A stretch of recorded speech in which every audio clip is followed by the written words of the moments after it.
ఇప్పుడు కరుణాకర్ రెడ్డి గారు ఇప్పుడు 9, 10, 15 అయింది. ఎండ కాస్తా ఉందయ్యా, నువ్వు రా తొందరగా. నువ్వు ఇంటి ముందర పడుకుంటేట 9:30 వరకు ఇంట్లో పడుకున్నావు. తర్వాత బయట ఈ రోజు బయట వచ్చి రోడ్డు మీద పడుకున్నావు. పక్కన పోలీసు వాళ్ళు ఎవరు లేరు. ఇదిగో దానికి ప్రూఫ్, ఇదిగో చూడమ్మా. ఇప్పుడే లైవ్ ఫోటో తీసి మన వాళ్ళతో తెప్పించుకున్నా. ఏడ కూడా చుట్టుపక్కల ఎవడు ఇదిలే. ఇది చూడండి ఒకసారి, ఎక్కడన్నా పోలీసు వాళ్ళు ఉన్నారా?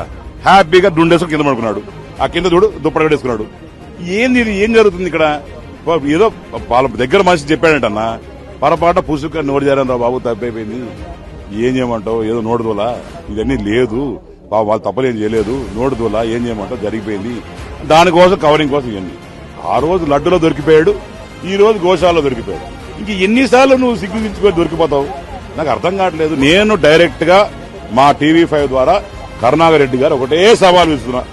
అవసరమైతే నేను కావచ్చు, ముల్లన్న కావచ్చు, పెద్దపన్న కావచ్చు, అందరం కూడా కారు వేసుకొని మీ ఇంటికి వస్తాం, నీకు సెక్యూరిటీ ఇస్తాం, హ్యాపీగా నాకు మన కారులోనే కూర్చో, అవసరమైతే కూల్ డ్రింక్ ఇస్తా, తీసుకొని ఇక్కడ రా. We're ready to show you what it is.